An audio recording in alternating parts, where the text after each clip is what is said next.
You are here as a free person, Katy. On the eve of publication, I went with Katy to the last house where she was held captive. It's the first time she's been back. This was the place in Brixton from where Katy finally managed to escape. So what are your overwhelming memories of that room?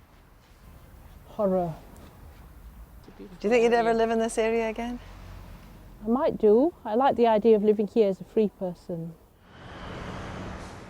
The Institute of Marxism, Leninism, Mao Zedong Thought, or The Collective, operated out of a series of houses in South London, where its leader, Aravinder Balakrishnan, known as AB or Bala, who believed he was leader of the world with godlike powers, preyed on vulnerable young women, brainwashed them and kept them as slaves. The woman who turned out to be Katy's mother, Shan, was one of them, but Katy never knew this until her escape, by which time Shan had died, nor did she know that Balakrishnan was her biological father until she was free. After Katy's escape, Balakrishnan was sentenced to 23 years for false imprisonment, child cruelty, assault and rape of 2 of the other cult members.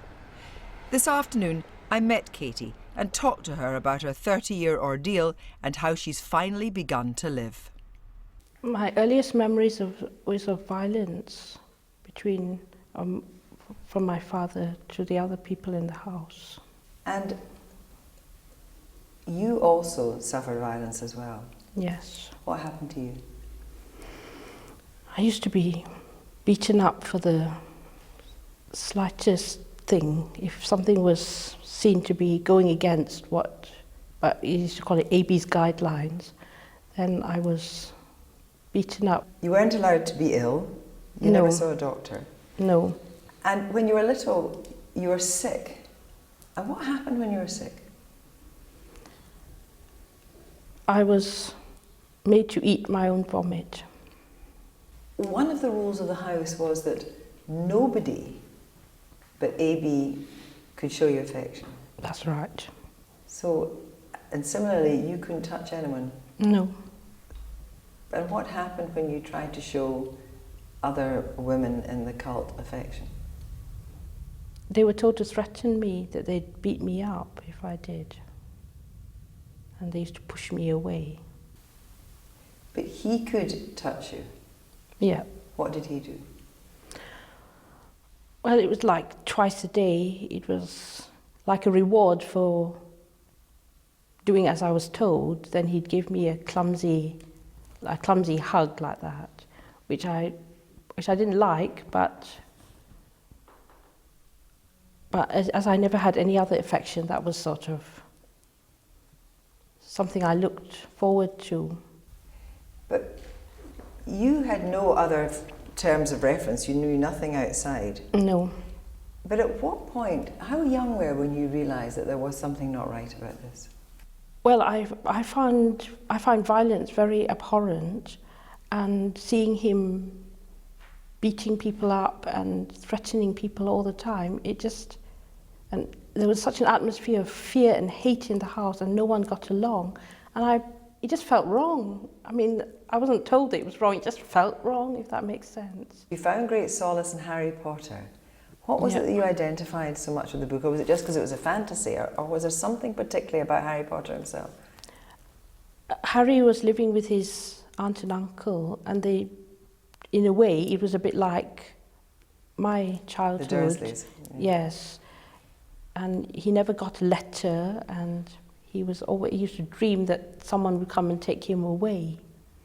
So that was kind of how I felt. Certain times that AB had to get you out of the house, and those were the times when you went to places like the zoo or the science museum. Yeah. What did you think when you saw children running around with their parents and laughing and carrying on? Oh, I just used to feel sad. Didn't know why I couldn't have that as well.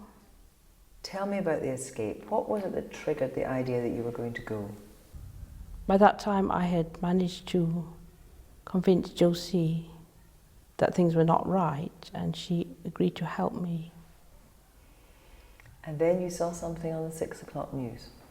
Yes, it was an item about forced marriages, and then after the programme there was a number, a helpline given. And Josie had access to a phone. And she bought a mobile in secret. And what do you think about the man that calls himself AB now? The man that turned out after DNA testing to be your father? I think he's a very sad person, really. And it's such a shame because he could have been so much more, but he chose to be this nasty person. But I think I'm right in saying that I read that you've forgiven him, is that right? Yes. And yes, how did you come to forgive. that? I was very angry with him for having deprived me of that, of my life, basically. But then I realised that in time that anger was only harming me and it was making me ill. So what are you doing now with your life? I'm hoping to study at university. In September, I'm going to enroll on a foundation degree and I want to study philosophy and sociology. Why have you chosen those subjects? Well, I've seen so much hatred and violence in my past, and I want to do my best to change that. I mean, no one person has all the answers, but I really want to do my best to make the world a better place, free of hatred between people and violence and bullying. Katy Morgan-Davies speaking to me earlier. And if you're affected by any of the issues raised by that interview, you can go online at bbc.co.uk/actionline for details of organisations that can help. And Crime Stoppers can be contacted at any time on 0800 555 111.